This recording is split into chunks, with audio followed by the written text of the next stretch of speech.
12 strokes of a clock. That's all that stands between Doctor Faustus and eternal damnation.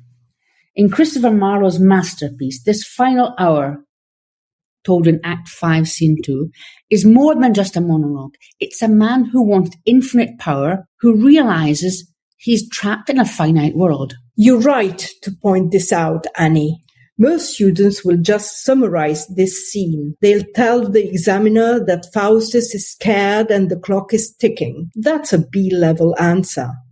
If you want to move your analysis to a C1 or distinction level, you have to track how Marlowe builds a cage out of the words themselves. Hello, lovely learners. Welcome back to L&T. Today we're going to show you how the language begins to literally and physically suffocate him. To get to that C1 level, you have to look past the plot and see the skeleton of the collapse. We aren't just reading a soliloquy. We're witnessing 3 movements of a single desperate heart. To walk you through this extract analysis, I'm handing over to our native voice, Annie. The scene begins with the impossible. Faustus tries to stop time. Stand still, you ever-moving spheres of heaven. Notice the desperation here. Faustus, the overreacher who once commanded demons, is now begging the sky for a single favour. But the movement is always a downward spiral. Every second he spends praying for the sun to stand still is a second he loses. As the clock strikes the half hour, the panic shifts. He stops looking at the stars and starts looking for blood, Christ's blood. This is the search for God, but it's fueled by terror, not faith. Finally, the spiral hits the floor. Faustus submits. This isn't just a sequence of events, it's the anatomy of a total psychological breakdown. This downward spiral, from the stars to God to the devil, is reflected in more than just the plot. It's hardwired into the grammar. To see how Faustus truly loses his grip, we have to look at the magic happening within the pronouns. Look at the pronouns. Marlowe technically uses them to suggest Faustus' loss of power. At the very start, Faustus addresses himself. Now hast thou but one bare hour to live. Notice he uses the archaic second person, thou. This is a man trying to maintain a scholarly, detached distance from his own fate. But he immediately pivots to the heavens. Stand still, you ever-moving spheres. By addressing the universe as you, he's attempting a dialogue of equals. He's still the Renaissance overreacher trying to command the macrocosmos. But watch how this dissolves. As the clock ticks, the universe is no longer listening. The you of the heavens becomes silent, and the language turns inward. He moves from commanding the stars to a desperate first person. I leap up to my God. Who pulls me down? Notice the shift from I as the agent of action to me.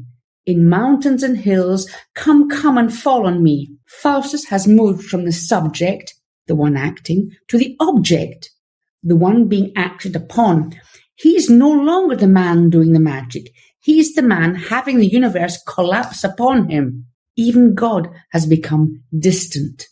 Finally, we see the total psychological fracture through self-address.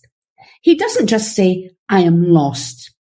He separates from himself entirely, saying, No, Faustus, curse thyself, curse Lucifer. Marlowe shows us a man who has become his own spectator. He's no longer a unified soul. He's a witness to his own damnation. By naming himself directly, he reveals a divided consciousness, as though he has become both speaker and witness to his own damnation. It's the very sound of a personality splitting in two under the pressure of the infinite. Listen to the sounds. Clock, strike, death. Do you hear that? Hard consonants. K, t, d. These aren't random choices. Marlowe is using Faustus' mouth to imitate the mechanism of a clock. Marlowe crafts mechanical language where Faustus' speech imitates clockwork. This is phonetic mimicry. It's unstoppable. It's the sound of the trap closing. Now look at the space around him.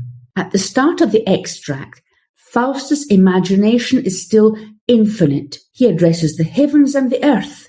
Begging for a physical sanctuary, he cries out, "Mountains and hills, come and fall on me and hide me from the heavy wrath of God." But watch how Marlowe systematically shrinks the stage. The ever-moving spheres don't stop. The mountains don't move. The earth refuses to gape and harbour him. By the end of the speech, Faustus has been stripped of the entire physical world. He's no longer looking at the horizon. He's trapped in his study, and eventually the confinement becomes even smaller, his own skin. In his final seconds, even his body becomes a prison he wants to escape from. He begs, "Now body, turn to air," and "Soul, be changed into little water drops and fall into the ocean ne'er be found." The effect is total claustrophobia. We move from the macro of the rolling heavens to the micro of a single water drop. The overreacher who wanted to rule the world ends up wishing he could simply dissolve out of existence. Now listen to Faustus. He's talking to everyone. He speaks to the stars, to God, to the earth, absent, inanimate, or unresponsive entities. But pay attention to the replies. There are none. This is the apostrophe, the act of addressing someone or something that cannot answer back. And the effect? Total, absolute isolation. He's no longer part of the human world. He is a man shouting into a vacuum. So, what's the central idea for your exams? Faustus chased the infinite. Infinite knowledge, infinite power, infinite pleasure. But he is defeated by the most finite thing of all, time.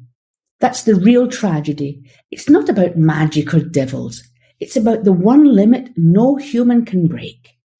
When you analyze this scene, don't just summarize the plot. Track the collapse. Show how the language narrows. Show how the sounds mimic the clock. Show how the universe shrinks until there's nothing left but Faustus. That's how you move your analysis from a B1 to a C1 level.